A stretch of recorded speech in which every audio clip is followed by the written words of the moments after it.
The Johnny program on UBC TV is brought to you by Plascon. Color your world. I'm called Dr. Kalisti Ndimugaya.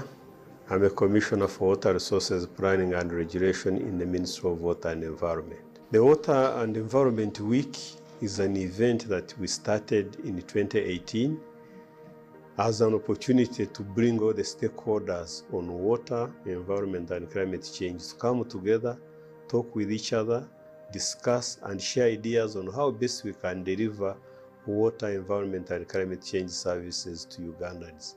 We started it realizing that we didn't have opportunities for people to talk with each other. So we wanted to have a whole week of engagements between government agencies and the private sector, the civil society, the cultural institutions, the religious institutions, academia, the youth, and all the stakeholders so that we can learn from each other and we'll be able to move the water and environment agenda forward. The aims and objectives of the Uganda Water and Environment, number one is to network and create partnerships among the various stakeholders, but also to use the opportunity to share the innovations, the ideas, the good things we are doing regarding provision of water and sanitation services, management of water, environment, and addressing climate change. The other one is also an objective of mobilizing resources from the innovative angle. We have not been getting, for example, money from the private sector. We have not been getting money from other funding windows, like, for example, climate financing. So we wanted to use it as an opportunity to bring all the stakeholders together to mobilize resources collectively so that we can ensure that we improve service delivery. So the Uganda Water and Environment Week has run now this is the 8th year, starting in 2018, and every year you have a theme and sub-themes. As the viewers are aware, climate change is a very, very big issue. It can be manifest through the water environment, through too much water, too little water, but you can actually use water as an opportunity to address challenges of climate change in areas where we have too little water. So our theme for this year is water and environment for climate action. We are trying to see how is the environment helping the country to address climate change issues, but also how are we using this water to improve incomes and livelihoods. So water and environment for climate action and improving incomes and livelihoods. We have 4 sub-themes. The first theme is on water and environment for a peaceful and sustainable future. We want to make sure that water and environment contribute to peace and a sustainable future. We don't want to have the services today and in the future we don't have anything. People can fight over water. If water is not enough, people will fight over water. If one person gets all the water and others don't get, then we have a problem. But also, we have been having countries which are sharing water. For example, we have countries which share River Nile. We could have had some conflicts between, say, Ethiopia and Egypt over water. And again, we don't want Uganda to be in that kind of situation because water is being used for different activities, for irrigation, for hydropower, for drinking, and many other activities. If you don't manage and plan how you are going to use that water, then all the different sectors will start fighting over it. So we want to make sure that water can be a tool for peace. If you have water, you are peaceful. If you don't have water even in your home, you can't stabilize, you can't sleep. If you can't sleep without even bathing or even drinking water. So again, we want water to be a tool for peace and not conflicts. The other one we are looking at is the water and environment for climate action. We want to see how they help us to address climate change issues. Another one is on water and environment. The weather patterns are changing. We have, for example, rainfall. Every year you have seasons, dry season and rainy season. And we know there will be areas where there is no rainfall. We call it climate variability. The rainfall is varying. During the dry season, you don't have much rainfall. In the rainy season, you have a lot of rainfall. So in climate change language, there is what we call climate variability and climate change.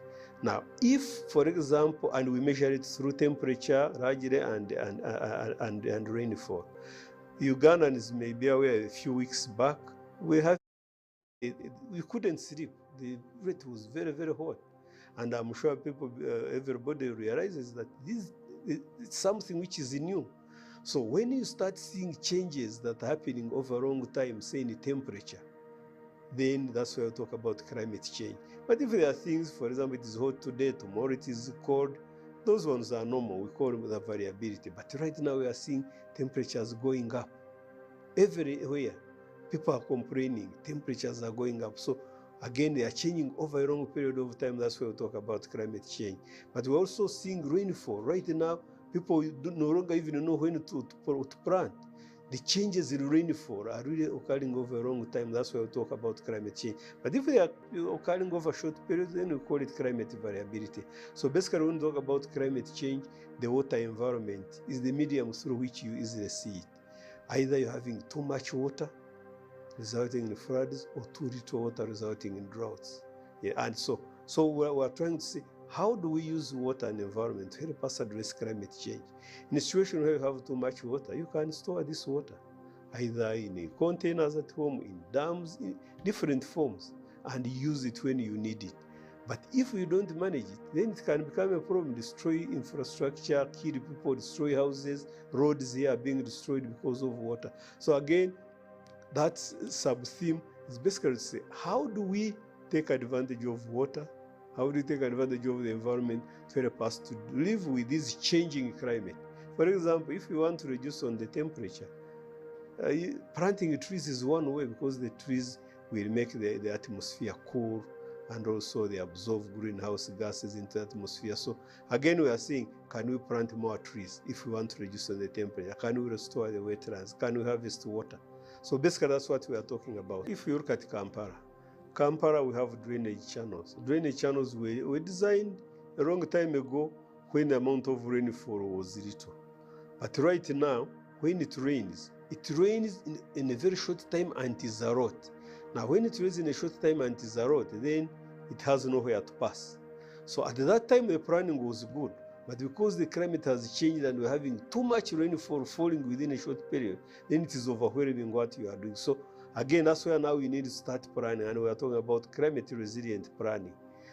That time when, for example, drainage channels in Kampala were designed and implemented, well, climate change was not an issue. So partly yes, but right now we are seeing we are dealing with things that we didn't anticipate. The other sub-theme is water and environment for incomes and livelihoods. Again, many Ugandans now don't have jobs, the money is little. Then we are saying, can we use water as a source of income? People get more money. If you are talking about getting people into money economy, water is going to be key. Right now we're talking about irrigation. If we irrigate, people are going to grow crops, especially in the dry season, and they will get more money.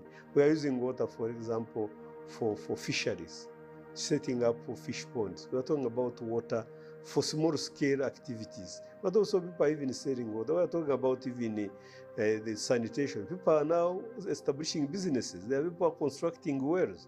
There are people constructing pit latrines. There are people setting up rainwater harvesting structures on people's houses. So again, we are saying, can you bring that to scale? You look at how you create more jobs.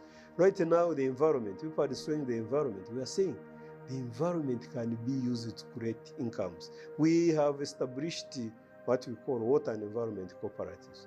And these water and environment cooperatives are basically around, say, a wetland, around a water body, where we are telling people, look at this wetland can actually improve your incomes. We are telling people you restore them. Now people are using the wetland, for example, in some areas, to catch materials, and they are using for building, for mulching, for the materials to make baskets, to make mats. So again, you are creating jobs. So you are not looking at the wetland just as waste, but you are saying, can people get jobs? Now, if, for example, you are getting somebody who is cutting material in a wetland, those are jobs. If you are getting somebody who's transporting the material maybe into somebody's banana plantation, those are jobs. If you are getting somebody who's laying that material in a banana plantation, those are jobs. But the banana plantation starts producing huge bunches of bananas. Again, you are improving income. So that sub-theme we are saying, what are we doing now? What more do we need to do to exploit that potential? So again, we want to look at water and environment. Forests, for example. Forest people can make a lot of money through forests. Right now we're talking about carbon credits. that you plant trees and get money. So in that theme, we are talking about how to actually create jobs and incomes around water. And then the other one is water and innovation. Again, we say we can't continue doing things in the same water and environment for innovation, capacity building, and technology. Again, we want to say, how do we, for example, build the capacity to be able to take advantage of the opportunities we have? What technologies are we going to have? For example, in water, right now, we used to have a provision of water to people using hand pumps. But right now we are saying we are going to use solar technology. You pump water using solar and deliver it to the whole community. You can cover the whole parish or even sub-county using only one borehole. Technology again for irrigation, small-scale irrigation, drip irrigation. So technology is across the board. It's not about technology and innovation technology. It's innovation in the way we are doing things, innovation ideas and building capacity. And also think about technologies, what technologies are available to use. So we have one overall theme and 4 sub-themes for the Uganda Water and Environment Week for this year. Normally, water occurs in different forms. Once it is below 0 degrees, then it starts becoming a solid. That's why we talk about liquid, solid, and gas. Once you heat it and the temperatures, if you heat water, that's why water starts forming vapor. If you have it in your home and the temperatures are normal as we have, 20 degrees, 24 degrees, the water will remain there in the liquid.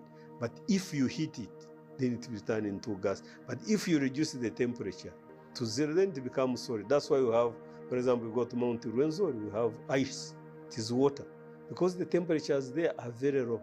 There are a number of things that can be done. First of all, you can have that water and then you contaminate it in your home. So using hygienic tools, for example, you can put it in your pot, which is not washed, you put in a cup, then you get when it is clean, but then it is what? It kills you. So boiling water, but also washing your hands before you touch anything, having clean utensils, and also using maybe hot water to clean, but it can be contaminated even before you correct it. And that's why we're talking about looking at the environment around the water source, protecting the area. Don't put a peat latrine next to your source, otherwise the peat latrine will contaminate. So there are a number of things. There's what we talk about, what you can do in your home, but there's what you can do out there. Right now we are saying, please protect the environment around your source if you want the quality to be good. There are a number of areas where people will power the soil and we are not there as government, but the people are there. That's why the Uganda Water and Environment Week, we call upon people, take your responsibility. At the end of the day, if people destroy the environment, it is you and me who are going to suffer. We are also saying the leaders, for example, why should an NLC 1 chairperson, NLC 2, 3 allow people to come and power water, soil and wetland? The people, the power, you saw how people stopped KCCA from dumping garbage in Mpigi. It was the power of the people and it had to go away. So one thing we really continue calling upon Ugandans is government cannot do it alone. And government cannot be everywhere. Many of these practices are done by us. Who is actually powering that soil? It is you and me. How can we fight that? Because even in our houses, government cannot be in our house, cannot be everywhere. So again, during the Uganda Water and Environment Week, we appeal to everybody. Say, at least when you see them call, we have the environment police. It can come there, call. But if you see them and then start lamenting, you know, government, they are powering. So we are actually saying that protection of the environment is everybody's responsibility. And if we don't do it, we are actually killing our country. The recent heat we had is related to the changing environment. You look, for example, within, say, Kampala. Everybody who constructs houses, who puts a building, paves the surface. Now, we have very limited green. So when it shines, once the heat, or the sun rays hit the ground, previously when there was soil or grass, it would be absorbed by what? By the grass or trees. But right now, when the sun rays hit the ground, the paved surface, they go back into the atmosphere. So we are having many paved places everywhere. The greens are limited, so we're having too much. They going up and it is hot. But if we had things that are absorbing it, so The more we have paved surfaces, the more we are going to have the heat going up. But again, because the climate is changing due to greenhouse gas emissions, again, not largely because of us, but the developed countries, so the temperature will continue going up. So what do we? That's why we talk about climate change adaptation. We take action that will help us to live. Again, when you hear people talking about planting trees, it's not just a joke. Trees can do so much. When you hear people saying restore the wetland, restore the river banks, maintain the water bodies, because the water bodies will transpire and cool the environment. But if they are full of soil, silt, then you find that you have a water body, but it's actually soil in there. We have documented the benefits of the Uganda Water and Environment Week. And number one, if you want to take action, you have to get people to understand what the issue is. You cannot get, for example, tell the people and say, you come and join me. They say, what is the issue? If you make an alarm, everybody will say, what has happened? And they can't come to your rescue. They may even run away. So right now, the Uganda Water and Environment Week is making an alarm with everybody. And now everybody knows that we need to protect water and environment. They may not take action, but they know, because we're having these activities all over the country. We're having walks right now. This year we had a walk for 317 kilometers from Bulisa to Kampala, along the way on TV, on radio. The Uganda Water and Environment Week, we are talking, we're having young children, we are school children, we are having everybody, we have the churches, we have the cultural institutions. So ideally we are making an alarm and we are saying everybody understand the issue we have. Now, you may not see results immediately, but the fact that people have known, the media, for example, we think nobody will give an excuse that they didn't know. So mobilizing action, and for us that's very important. You mobilize action through getting people to be part of this event. The fact that, for example, you can call the Speaker of Parliament to be your guest of honor, then it means when he goes, then we run, because people have different backgrounds. They have many things to worry about. The fact that you can have a whole week, even more than a week, getting the media, it means you are getting people to understand, and you're talking about this, that you can get local governments, you can get other ministers, you can get in civil society. To us, very important, but we are also using it to mobilize funds to do the work. Now, funds don't necessarily have to be cash. If, for example, one works with, say, a cultural institution of Buganda Kingdom, and say, help us to use your structures to reach the ordinary people, then the money which you would ideally be using to mobilize people would be saved, because the cultural institution is helping you. If you are getting the churches, if you are getting other people to come. So we are not talking about hard cash necessarily. We have, for example, during the Uganda Water and Environment, we have the private sector, Uganda Breweries and others. We have been having Uganda Bankers Association. So all of those are areas where we are saying, oh, our message is reaching the people. And so funding, partnership, because we believe as a ministry that we can do so much if we partner. So we have had good partnership, we have good resources, and we have a lot that we can see. We have also planted trees, we have restored wetlands, we have provided water to people. So a number of things have been done in collaboration with the partners. Setbacks, of course, the challenges. We held the Uganda Water and Environment Week around March, and people are excited, they do so much. But after that, sometimes you find that not much is following. So what we have agreed on as a ministry is we want to have mini water and environment weeks in between to keep the fire burning. But the setback is sometimes you talk to people, you think they have heard, the following day they go back and do things that you would not expect them to do. But also, some people say, well, let the government do its work. So some setbacks in terms of the mindset. We still need to do a lot to change people's mindset so that they do the right thing, but also the challenge of getting the stakeholders. Sometimes you bring the stakeholders and some of them come and say, now you called us, where is the money? So again, stakeholder engagement is tough. Sometimes you get disappointed. The stakeholder comes and promises to work with you, then he's the one who is undermining you, but we are steadfast. We continue because we believe that you may not get everybody initially. You move as you engage, as you bring others on board. Our future plan, the Uganda Water and Environment Week, will continue to be bigger and better. It is there actually, the demand for the Uganda Water and Environment Week is clear. Of course, our future perspectives to ensure that we actually reach the people on the ground much more. We have been reaching, but we want to take these messages much more to the people, but also want to demonstrate action on the ground so that people see the benefits. We have been doing some work, but we want to make sure that it's action-packed so that people can see the results. But of course, we also want to take action on the ground, to provide water and sanitation services, to protect the environment, address impacts of climate change. So one of the appeals we are making the stakeholders is come forward and we make a difference. And we would want that maybe by the 10th Uganda Water and Environment Week, then even the ordinary people can come and say, yes, we testify. Right now, we have done a documentary which really has captured the views of the people, and everybody is saying Water and Environment Week has made a very big difference. There will always be some challenges, but challenges are part of life. So we have done the documentary, we have gone all over, we have a team that has gone all over.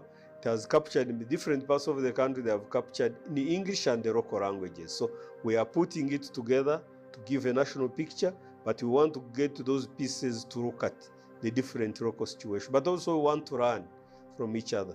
What do people say in Kasese? What do people say in Wakis? What do people, so that we actually hear from them and identify those actions that we need to take to move the agenda forward. Well, I must say that this journey we have moved has been possible because of the many stakeholders and organizations.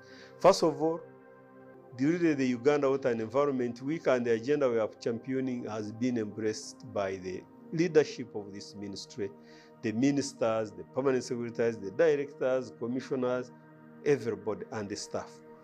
We, of course, you always have some who really remain on the fence watching, but I want to thank the leadership of the Ministry of Water and Environment for showing the way and for embracing this. When we started in 2018, we didn't know where we were going, but right now, it's a flagship program.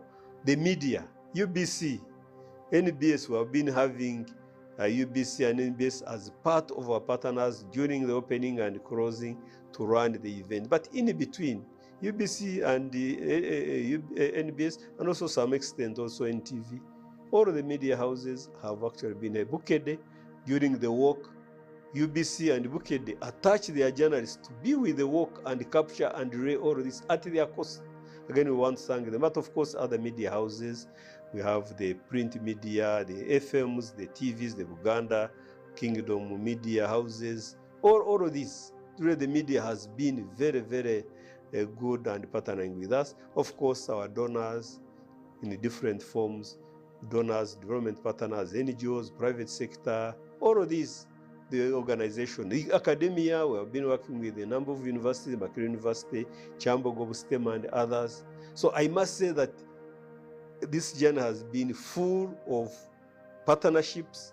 We have had a number of organizations that have moved with us.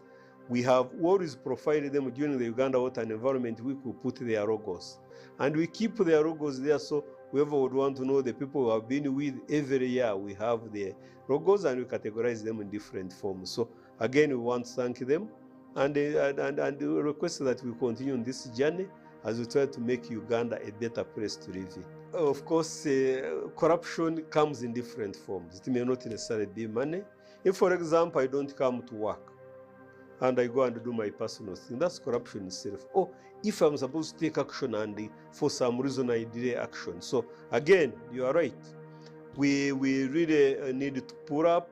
We are doing well, I must say. In the circumstances, it's not that it is corruption as a ministry everywhere, but we have some individuals who are not doing what they are supposed to do. And when we get those messages, then as the leadership of the ministry, we take action and address those. Otherwise, we are working for the president. So if the president raises a concern, we certainly have to look into it. And where we find, of course, if people are being compromised and maybe getting money from, say, investors or others, then we take action. So actually, the ministry doesn't tolerate corruption. We want to do whatever is expected of us, but sometimes there could be challenges. Maybe somebody has not taken action because maybe it's not facilitated, and then somebody thinks you are corrupt. And of course, people always have the habit of reporting and say, these civil servants, they have refused to give me my permit because they wanted the money. When in actual fact, they are not right. I give permits, for example, and I tell people that if you don't have what we need, we will not give you a permit. But I will not be surprised if somebody goes and tells people that, he refused to give me a permit because he wanted money, when maybe it's not right. So even when we hear some of those, we don't take them rightly, we listen to them, but also we try to get opportunities to give feedback. I just want to give you an example where somebody reported and said, Ministry of Water and Environment is constructing very expensive boreholes and they are corrupt. In one of the areas where one of the politicians, high-level politicians mentioned, when we went there, they were comparing our costs with those of an NGO. We found that they were looking at the cost of constructing a shallow well at 15 meters and us drilling a borehole at 120 meters. Someone said they paid 80 million for you, why are you asking for 30 million? When you investigate, we say, but this is a shallow well which is actually easy to contaminate. This is a deep borehole. So through that, again, you clarify. Otherwise, somebody will say, no, people are corrupt, they are utilizing more money than we shouldn't, maybe because of lack of information. But once we get such, we get out of our way and clarify it. Where we find we are wrong, we own up and clean up. So appeal to Ugandans. Uganda is our country, and I really want to appeal to all of us to know that if we don't look after this country, we'll have no other country. Even if you go to another country, you'll go there as a refugee, you'll go there as a visitor. Let's work hard to make Uganda a better place to live in for ourselves, for our children and grandchildren. There's nothing we are going to do without water, without environment.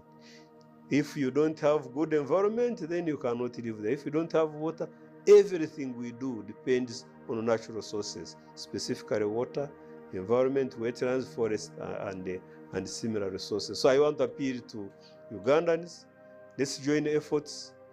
The way we are bringing partnerships together through Uganda Water and Environment Week and other means, let's embrace them so that we can all contribute. And one by one, we will make a bundle.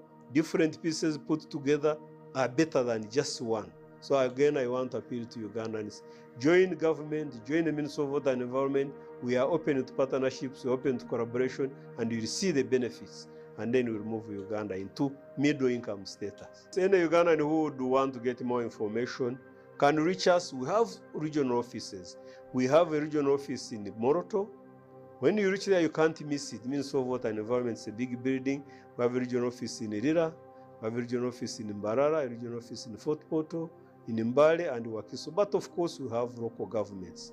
We have district water officers. You can reach them all over the districts, but you can also reach us here at the Ministry of Water and Environment, and we are always open. You can reach us anytime. The difference is one is a father, another one is the son.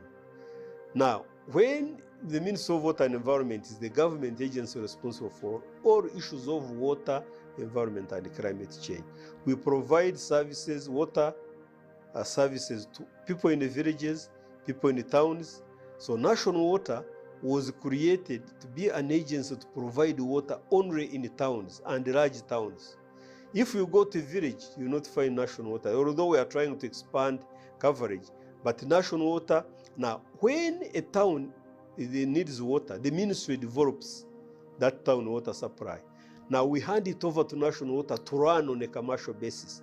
Ideally, many of the towns being run by National Water have been developed by the ministry, but we hand them over. But because the National Water is the one which interfaces with the people, gives them bills, makes connections, so it is more known than the ministry. But the ministry is the mother, the father, National Water is the child. So you look for food, you put on the table, cook it, and you give the child to eat, and then because the child is the one who is giving people on the table, it's like normally when you go to a hotel, you look at servers, but you don't know that there is a cook behind there. If he doesn't cook, but you only, even when people are giving tips, they give tips to the people there, they never consider somebody who is in the kitchen. But it's part of the game. We are all together. We are not working to be praised. We are working to ensure that we have a service provided. Thank you.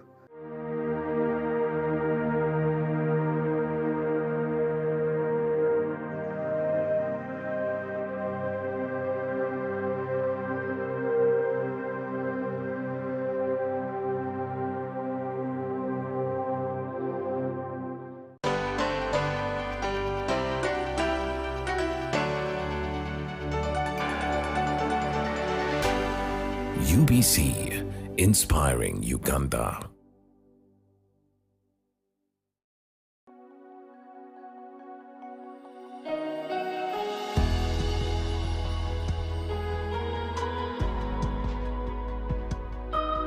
Hello viewers, this is Reverend Dr. Arthur Magezi.